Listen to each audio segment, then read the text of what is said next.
I'm gonna need this. This is gonna be a long one. Hey, hi, hello. My name is Tate, and today I'm doing my longest wrap-up ever. At least a number of books. Who knows how long the actual video will be? Probably 8 years long. So get a snack, strap in. We're getting started. In the month of May, I read 20 books. You heard me right. 20 books.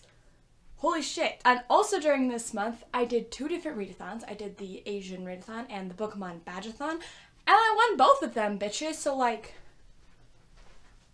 suck it. We're just gonna get into it because this is gonna be a long fucking video. The first book I read was The Princess Bride by William Goldman. If you don't know what it's about, it's basically just a classic medieval adventure story with pirates and fights and true love and torture and yeah, yada yada yada. I don't remember what I gave this technically on Goodreads. I think I gave it like a 4 or a 5.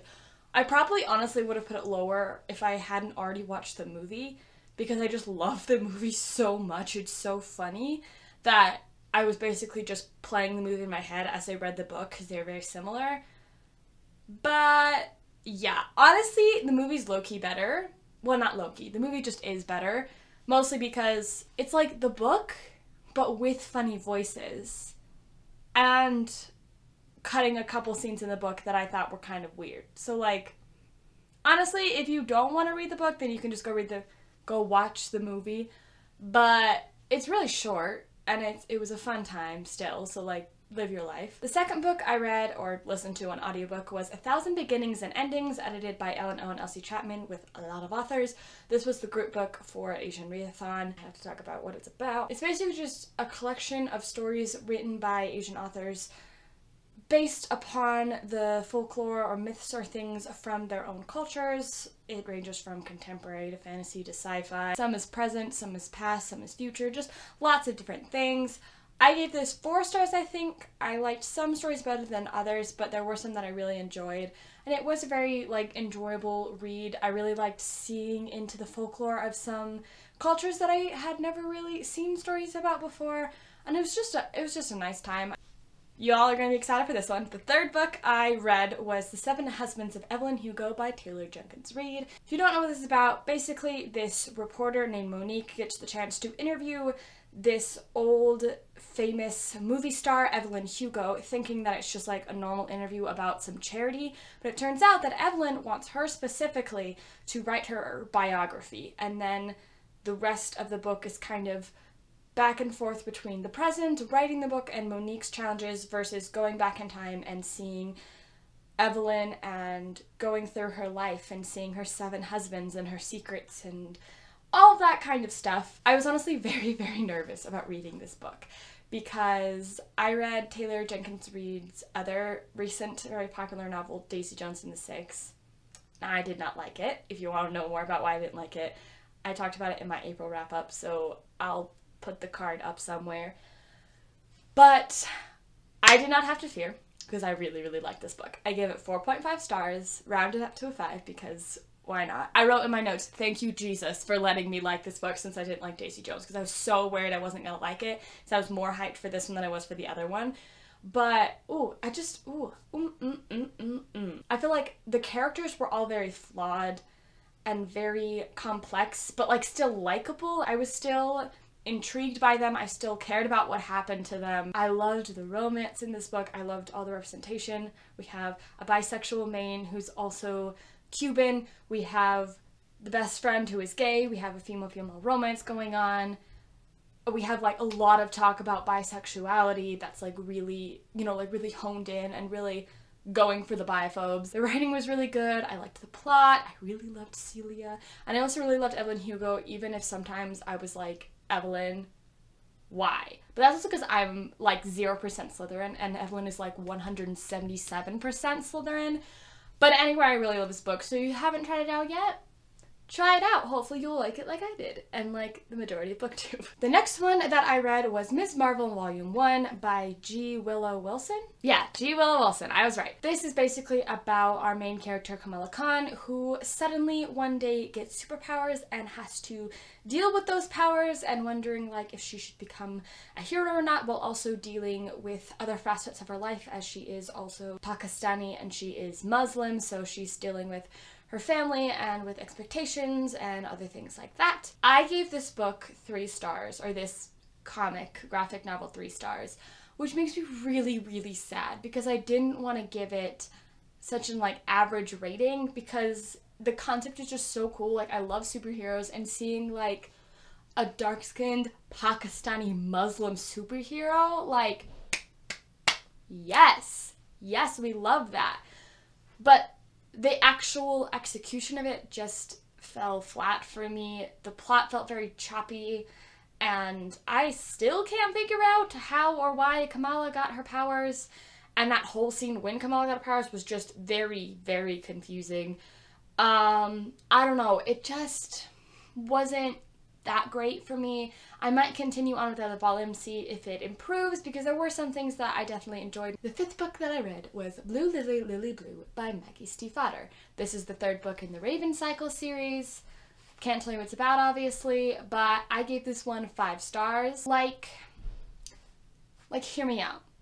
I don't know how to talk about this book, because, like, I can't really say much without spoiling anything, but, like, just know that I listened to this one on audiobook, like the other books, because that was the easiest way to get to them. And I was trying to like clean and stuff while I did it, but for most of this book, I just laid face down on my bed because I just couldn't do anything else but just lay there and either like near cry or just like have feelings like oof, oof, oof, oof, oof. Oh yeah. I will say at this point my favorite was still Raven Boys of the 3, although I did really still enjoy Blue Lily Lily Blue. I just feel like Raven Boys just still inched a little higher. I think part of why I like Raven Boys more than this one is just because the Gangzy is like my favorite part of all the books, and this one I feel like we strayed a little more from like just the Gangzy and we had more other things. Like we were trying to find Artemis and I was like, okay, but I don't really care. Like, go back to the Gangzy. Who cares about Artemis? But I still really, really loved it, obviously. It just was slightly less enjoyable than Raven Boys. If you start to hear dumb noises, it's because my dog's now in my room. The next book that I read was The Devouring Ray by Christine Lynn Herman. Obviously, if you've watched a lot of my videos, you know that this is a reread because I've already read this book. Like, I've already talked about it. But this time when I read it, I listened to an audiobook to see how different it would be. I was reading it for Bookmon Badgeathon because it was one of the badge books, like it was one of the books for the teams. So I decided I'd reread it because why the hell not? Still gave it 5 stars. Yeah, just still really enjoyed it. It was fun listening to it on audiobook and seeing how the narrator maybe like intoned things differently than I did and things like that. If you don't know what this book is about, basically think Stranger Things plus Raven Boys a little bit. My dog just jumped on my bed. Plus a little spice of Riverdale if Riverdale didn't go off the rails. Like just, like if Riverdale was just a mystery in a small town. Feel me? Feel me? It's good. Monsters, lots of bi-rep, flawed characters, good shit. Magical powers, love it. My dog is now bouncing my whole bed by just breathing this much. Love that for me. Love that. The next book that I read was The Life-Changing Magic of Tidying Up by Marie Kondo. This, if you haven't heard of it, is just kind of a nonfiction self-help book about tidying up and only keeping things that spark joy and things like that. I read this partly just for Asian Readathon to read a book that was translated from another language, and also to read a nonfiction book for Bookmon Badgeathon. That angle might have just changed a little bit because my dog jumped on and then off my bed and then ruined the angle because it fell over. But anyway, I didn't rate this because I didn't really know how to rate it, but it was helpful. I did read it while I was cleaning up and kind of like Marie Kondoing my life when I got back from my first year of college.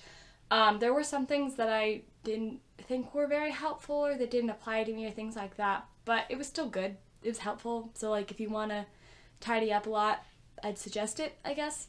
Cool. The next book I read was Pride and Prejudice by Jane Austen. Oh my god. It's saying that I need to charge my Kindle. Pride and Prejudice. There you go. If you don't know what this book is about, you should. Like, I know what Pride and Prejudice is about, and this is my first time ever reading it.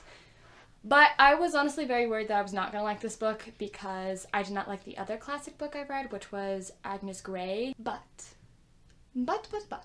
I very much enjoyed this book. I was not expecting to be invested in the book or to have, like, feelings. I thought I was just gonna, like, read it and it was gonna be fine, but I was, like, actually, like, invested in Darcy and Lizzie's relationship, and I was having a fun time. My only kind of complaint I would have is just that the beginning was a bit slow for me, but other than that, I honestly really enjoyed it. I think you can make some good drinking games out of this book. First of all, make a drinking game for every time that Darcy's, like, acting all grumpy or broody, but then Lizzie, like, breathes and suddenly he's being soft. Good drinking game. Second one would be every time that Darcy does something soft or comes over to Lizzie's house for no reason or does something nice right around Lizzie and she's like, whatever could this be for? Why does he suddenly want to be around me? I have no idea. Take a shot. You'll probably get alcohol poisoning by the end of the book.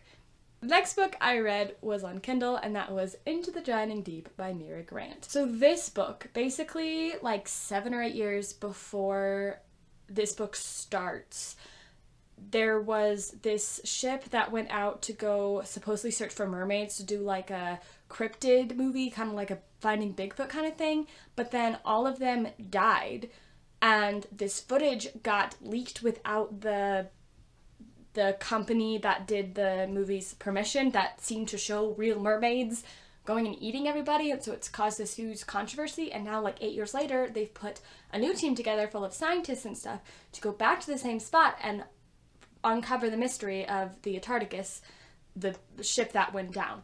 And so you've got killer mermaids who are like really interesting, lots of science, lots of horror, really stupid scientists, female rep, bisexuality, autistic main character who is like well portrayed, lots of good shit. Oh, there's also 2 deaf characters. They both use ASL and like are accurate, I guess, accurately portrayed. There is a bit of a trigger content warning. First of all, obviously if you're not good with like violence and gore, this can get pretty graphic, so be careful. There also is biphobia in this book. It's not obviously seen as a good thing, but there is a character who says some pretty nasty biphobic stuff about his ex-girlfriend who is bi.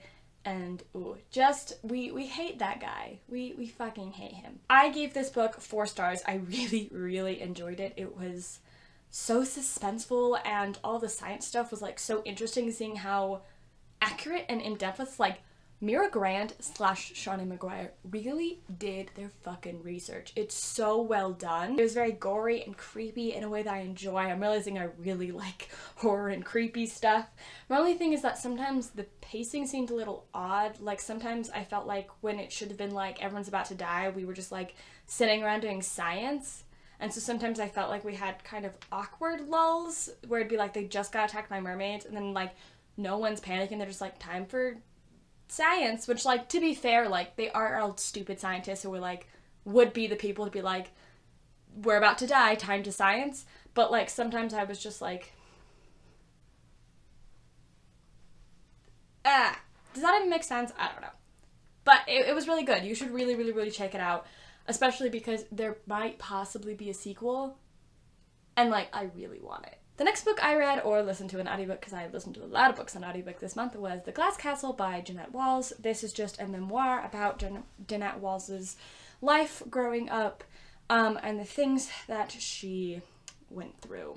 And let me tell you, some of the stuff she went through, I forget, is not fiction. I kept having to remind myself this is a non-fiction story. There are a lot of content warnings and trigger warnings that you should be aware of going into this book. There is a lot about alcoholism. There's multiple instances of sexual assault, sexual harassment, and rape. There is abuse and child abuse, both physical and emotional or verbal. There's also, I think, some drug use, and there's just a lot of really hard stuff that goes on in this book, so just be really careful going into this book if you have any sort of history with those things. I give this book 4 stars. It was really well written, really engaging. I definitely did forget sometimes that this is nonfiction because some of the stuff that Jeanette Walls goes through is just fucking crazy. crazy. Like, I just cannot believe that it was real and it happened, and that Jeanette Walls was able to come out of it like a good person and was able to not come out of it incredibly fucked up. I wasn't completely blown away or had my life like changed, but it was really enjoyable. And I think the other reason why maybe I didn't give 5 stars was just sometimes the stuff that it went through was just made me so uncomfortable or so anxious that it made it less enjoyable to read, which obviously isn't Jeanette Walls' fault. Like, the point of the book is to express like, hey, these crazy shitty things happened to me. It just made it that I wasn't always like as happy to go on or really nervous to go on because I was, you know, just really anxious about reading about incest or pedophilia or rape or things like that. But it was really good. If you haven't read it, I think this is a really good memoir to pick up if you feel safe and comfortable reading it. The next book I read was a reread, and that was Illuminae by Amy Kaufman and Jay Kristoff. Basically, this book starts with this mining colony being attacked and bombed by this company for unknown reasons, and a few ships are able to flee and are now being chased by this company who are trying to kill them, so there are no witnesses. And then lots of shit ensues. It's also, if you didn't know, told with a lot of multimedia. There are like text sometimes, there are countdowns, there are pictures sometimes, and some of them are creepy as fuck. I loved it so much. I still just adore this book. I think last time I read this book I gave it 4 stars, but this time I gave it 5. I think just because the second time going in I knew better like how to read this book and making sure that I knew like who was talking, if it was text or things like that, and also just knowing more of what was happening with the book. So it made it more like, it made it easier for me to read. It's got really cool writing style. It's such a unique way of going about the story, and it doesn't like bog it down. There's so much character development in different characters. It's so creepy and like gory sometimes in a way that I really love. And the character of Aiden, who's an AI, is like so fucking cool. Like, I was so excited to get back into that character because it's so fascinating. And I love Katie Grant and I love Ezra Mason. Ooh. My only thing that was still the same that I didn't like as much from the last time I read it was I'm not big on like excessive sex jokes, especially when it's just like they have a sex joke just to be like, hey look, teenagers. And there are a lot of sex jokes that go on, especially between Ezra and one of his friends Jimmy, over like instant messaging kind of thing, whatever it's called in this book. And so sometimes I was just kind of annoyed with that because I was like, okay, yeah, we get it, you're teenage boys, please stop talking about sex and like making innuendos and talking about fucking each other's sister. But other than that, really, really loved it. Oof. Living. The next thing that I read was Stuff I've Been Feeling Lately by Alicia Cook. This is just a poetry collection, a modern poetry collection, where the first half is just poems and then the second half is blackout poetry from the poems in the first half. I gave this book 2 stars. I think I'm just finally starting to accept that modern poetry is not my thing. I just don't enjoy it. I don't understand it. It just doesn't make sense to me. It doesn't seem like poetry. The first half was honestly just pretty boring, nothing new, nothing I haven't seen before, not very original, not very interesting. But I was hopeful for side B because I thought that we could get some cool blackout poetry because I think that's a really cool concept. And I was very let down because that side was even worse, possibly, than the first half. Because some of them were just really, really basic. And some of them literally, like, I know that I already don't think that modern poetry is very poetic, but like some of these were just fucking not poems. Like there was one that said something like, coffee is my life, was the blackout poem. I was like, that's not a poem. That's just, that's like a t-shirt slogan or a really shitty tattoo. Like, it's not poetry. Ooh. So yeah, I definitely, I didn't enjoy it. That's all we need to know. The next book I read was This Savage Song by V.E. Schwab, Victoria Schwab in this case. I did this as a buddy read with my friend Mal from One Hell of a Reader, whose stuff I will link down below because I just really love her. This book is set in this fantasy world, or in this like specific city where violence creates actual monsters. So like when you commit a crime, like a monster will like be birthed out of that crime. And then it follows 2 characters. The first is Kate, whose father like runs half of this big city and she wants like his approval and to be as powerful and cruel as him. And then it also follows August, who lives on the other half of the town, who is one of the monsters, but just wants to be normal and to be human. I gave this book 4.5, somewhere around that. I really, really enjoyed it. It's such a cool concept and it was so fascinating to read. I was just like, I had to really hold myself back sometimes to not go crazy over the limit of what we were supposed to read a day for the buddy read. Although, to be real, both of us kept going like 100 pages over and we'd be like, okay, I'm just gonna not read until you get to me. The characters were really interesting. They had really good development. I loved the plot. The world building is really cool. There were some really good twists in there. The ending was so good. Ooh, it was just really enjoyable. I think I get into 5 stars just because it didn't like completely blow my mind. It wasn't like life-changing, but I just really, really enjoyed it, and I'm really excited for the second book, which I have checked out from the library, so hopefully I can read it. Also, this is my first V.E. Schwab book that's not middle grade, so I was really excited that I enjoyed it because I was going to be really sad if I didn't like her stories. The next book I read was The Last of August by Brittany Cavallaro.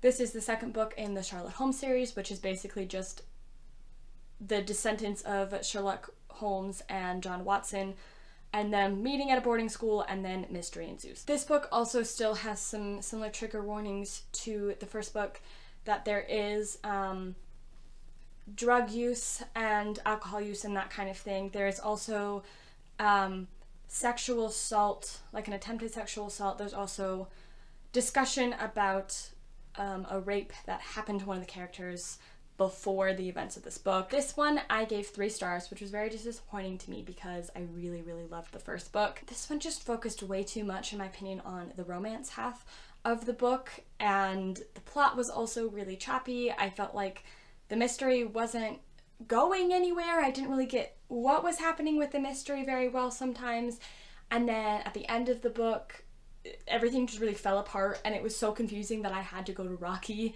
also known as Blonde with a Book, go into her DMs and be like, what the fuck just happened? I literally don't know how that book ended. I am still, though, excited for the next book because I've heard that they get better. So I'm really hopeful for that. I just unfortunately did not enjoy this one. The next book was another reread, and that was Gemina by Amy Kaufman and Jake Kristoff. This is the second book in the lmao files. This book follows a different set of main characters, but is still very much linked to the other book. It literally occurs like 5 minutes after the last book ends, and the cast from the first book gets involved in this book by like halfway, 2/3 of the way through. Like you get, they definitely connect, even though it's different characters who are stealing the show this time. This book, trigger warning for drug use, both like drugs that we would see in our world and also drugs that don't exist in our world. Like space drugs, I guess. There's also some pretty graphic violence at some points, and there's also some discussion on gangs and gang violence. I gave this book 5 stars. It was so much fun. I don't know if I like lmao or Gemina better. There's some things in Gemina that I just thought were so clever and so good, but lmao just has so much, like, I don't know, I feel like the first book always just like gets you the most. But both of them were just so good, and they are very close, which tells you how good Gemina was, considering that I love the hell out of lmao. A lot of same feelings as the first book. It's original, it's creepy, it's well written, it's got interesting characters with lots of good development, has some really good solid twists. Just like in the lmao, the last like 50, 100 pages, something like that, like you literally cannot stop reading because you're stressed out of your goddamn mind. Also, okay, this is more for people who've read it. It's not a spoiler thing, but I just want to say, Hannah is the definition of looks like a cinnamon roll but could kill you, and Nick is the definition of looks like they could kill you but is actually a cinnamon roll. Like, there's no discussion on this. That's literally canon, and I just love it. The next book that I read was Girls of Paper and Fire by Natasha Nyan.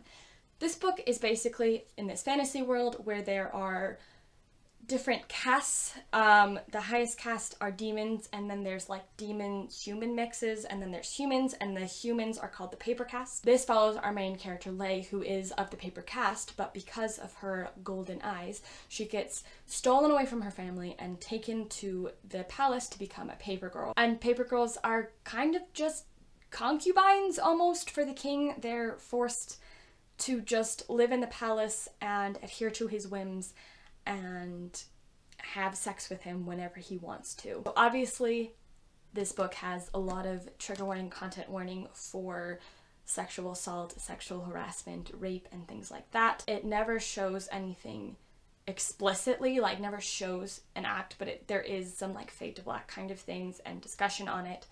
And you do see characters dealing with the pain of that. So just note on that. But this book mostly just follows Lei trying to figure out how to survive in this place and how to escape, and also falling in love with another paper girl. I gave this book 4 stars. It was such an enjoyable read. First of all, it just had some wonderful rep. 2 queer Asian girls falling in love, like just getting to be sapphic, and I loved that. The writing was really beautiful. I really liked seeing Lei grow and transform. I loved Ren, like Ren. Love Ren. We love Ren in this household. And there were also some really nice twists and things I didn't see coming in a vlog I did that I don't think I have uploaded yet because I suck, even though it happened like a month ago. You can physically see me on some of the twists, just like I was shook. I was a little shook. Also, this book is really floppy and I just really appreciate it. I kept not reading because I just wanted to flop. I will say, if you're someone who likes their fantasy to be much more like plot and world building based, this isn't that. This is much more, the fantasy is set up for the background and then it's much more character driven. So just be warned of that. I think it helped me to enjoy it more, knowing that the fantasy wasn't as foreground as just the character and her development. My only real complaint was I just felt that some of the world building I think wasn't as fleshed out as it could have been, just in terms of like making sure that there weren't like plot holes, I guess. Just there were some things, especially with the demon cast, where some things didn't make sense, that like if they're demons, like could they be a fish? And if they're a fish, like where'd they live? And like just things like that. But it wasn't like, it didn't really hurt my enjoyment of the story. I just felt like it just added a bit of a technical fault. But yeah, I really, really, really enjoyed it. I tabbed it a lot. The sequel is coming out next year, I think, and the cover of it is so beautiful and I'm so excited. The next book that I read was The Raven King by Maggie Stiefvater. This is the last book in the Raven Cycle series. I put in my notes that the summary of this book is just weeps uncontrollably, because that's the tea. Oh god, oh god. I also put in my notes that the stars I gave for this was not just 5 stars, but 5 fat stars. Like, I need a second. God. Ooh, yeah. I cried a lot in this book, especially towards the end. My characters are everything. The ending was so stressful, but so everything to me. And, ooh, yeah. I don't know what to say because it's spoilers. Also, I'll just start crying. All you need to know is I love my babies, and Gansey is the love of my life and always will be. Also, I think this one and Raven Boys are my favorite of the series. And then Blue, and then Dream Thieves, in case you're wondering. But yeah, if you haven't read the series, please go read it and then go into my DMs and cry to me about it, because oh my god. And apparently there's also going to be like a Raven Boys read-along kind of thing going on soon, and I'm so excited because I really want to like reread them and maybe possibly be able to find them in ebook and physically read them this time and just do a lot of crying again. I'm very excited, but also terrified. Yes. The next book that I read was Geekerella by Ashley Poston. This is obviously a Cinderella retelling. This is set up in modern day with our main character Danielle, also known as Elle, who's with her stepmother and step-siblings who are really shitty to her, but she decides that she's going to try to enter this cosplay contest for her favorite show, because if she wins, then she can win enough money to get out of her stepmother's house and be able to go be happy. And the other character is Darian Freeman, who is playing the main character of the reboot of Elle's favorite show, who just wants everyone to stop treating him like he's nothing more than a pretty face.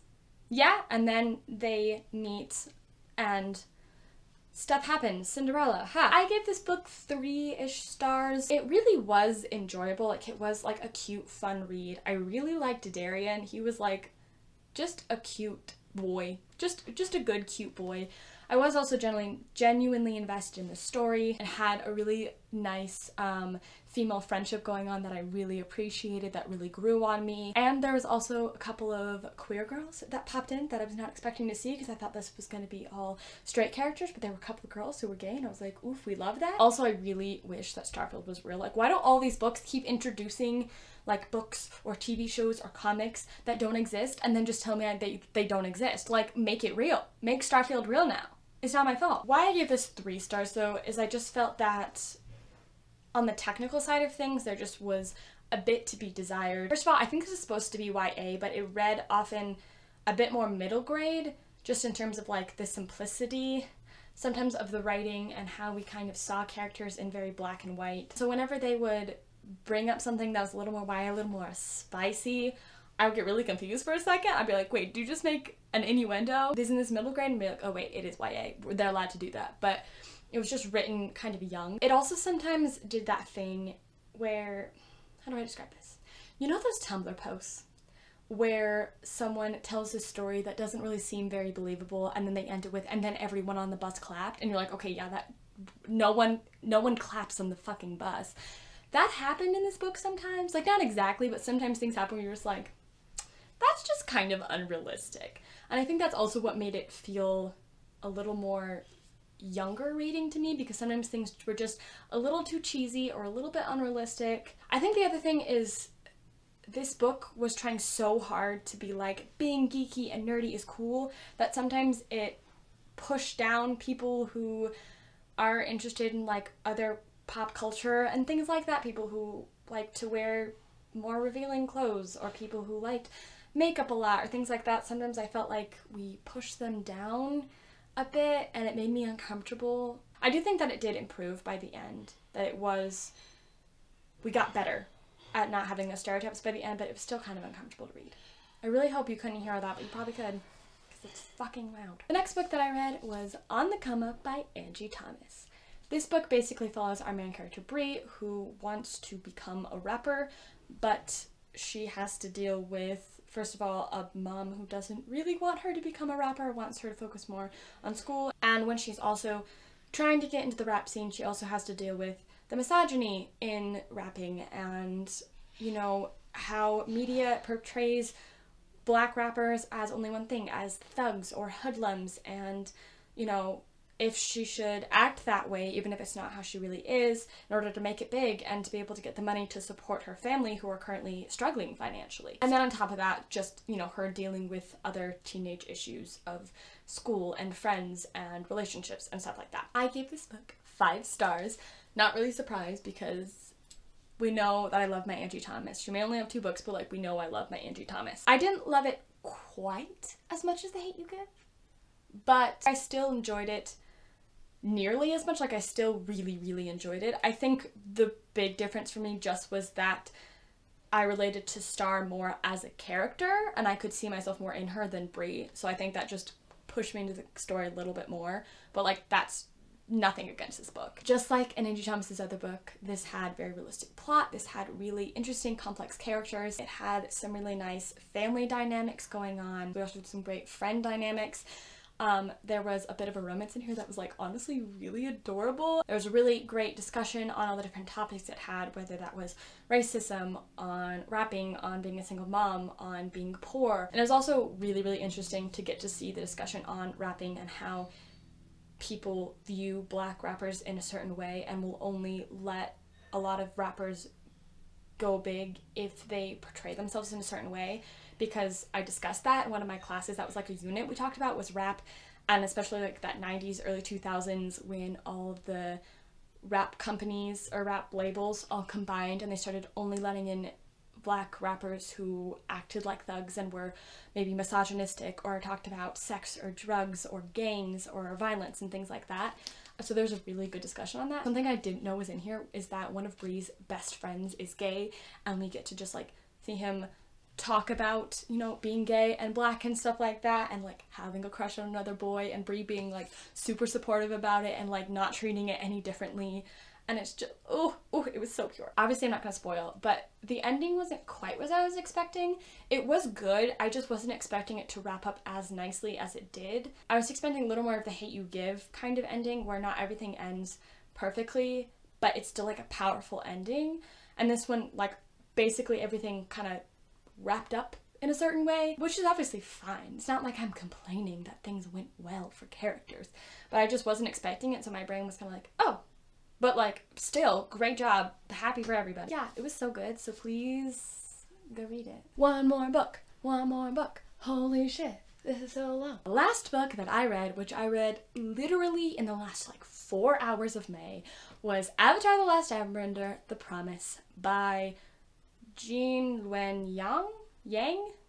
I'm sorry, I really don't know how to pronounce the name, I'm so sorry. This basically is a comic that follows the events right after Avatar: The Last Airbender, the TV show, happened. So obviously I'm not going to tell you what exactly happens, because if you haven't seen Avatar: The Last Airbender, it'd have huge spoilers, and also you should watch Avatar: The Last Airbender because it's one of the greatest TV shows of all time. I give this 5 stars. It was so much fun to get back into this world and to get new Avatar content.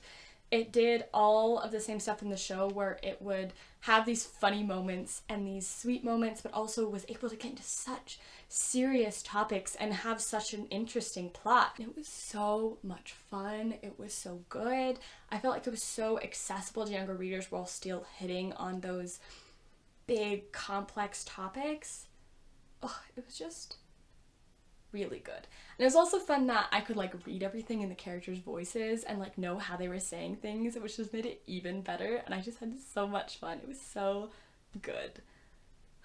Okay, and then I have a bit of an honorable mention just because I DNF'd a book, and I just thought I'd mention it because it was the only book out of every single challenge and battle book for Bookemon that I did not complete.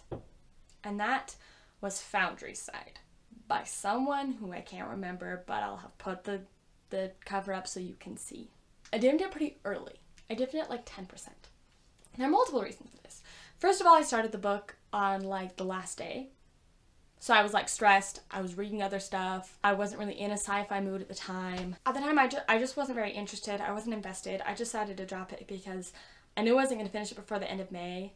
And I knew how fucking long my June TBR was. Some other things, just like in the beginning of what I had read, it was kind of info dumpy. We would just have big blocks of information set in at times. And the other thing was just, so I don't think this is a spoiler. I never actually read the synopsis to this book, but I don't think it's a spoiler because it happens really early on. Like obviously I only got 10% in. That there's this like, one of the characters is this like animate key, kind of like a sentient key that like can think and speak and stuff, and we got some moments that made me kind of feel weird. And by weird, I mean like there were low-key sexual innuendos with the fucking animate key? I don't know, dude. Like there was one line where they said like, there's one line where like how they phrased putting the key into a lock just seemed very sexual, and there was another part where they openly said that like unlocking the lock seemed like a sexual release for him. I'm like, oh, weird. Also, why did we have to gender the key? Like, I'm just, like, they just say it was like a masculine voice, but like obviously that doesn't mean shit. Like, we could have kept they them pronouns or not gendered the key because they're key. But okay, it was an interesting concept, which is why I'm sad that I didn't enjoy it, but I just wasn't feeling the execution, and I just have so many other books I need to read. Maybe in another lifetime, another day, another month, another year, I will be interested in it. And this is definitely not me saying that you shouldn't read it. I just wasn't having it, you know? Holy shit, we're done. Thank you, Lord Jesus. This is such a long video. Yeah, that's all the books that I read in May. It was a lot. I've never ever read that many books in a month. The most I'd read in a month before May was 8. And I just read 20. Holy shit. Holy shit. In my defense, I guess, I didn't have work or school all of May, so I could be home most of the time, which helped a lot. But like still, like goddamn. But yeah, if you've read any of these books, which you have a higher chance of since I read so goddamn many, tell me about them. Tell me stuff if you participated in Asian Readathon or Bookamon. Tell me the favorite book that you read from that month, or the least favorite. Just tell me about your experience. And if you're in Bookamon, tell me what team you're on, because I want to know if I need to be angry with you or not based on if you won. And yeah, hopefully I will be able to read almost as many in June. Please pray for me. But yeah, that's it. Thanks for watching. See you next time. Bye-bye.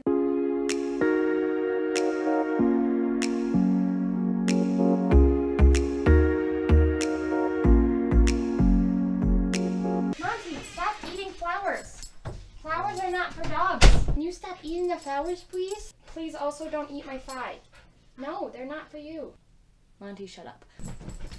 Oh God, oh God, oh God, oh God, oh God. Oh God, pray for me. The dog is back in the room. Let us pray that he does not fuck things up. Love you, Monty. That's that.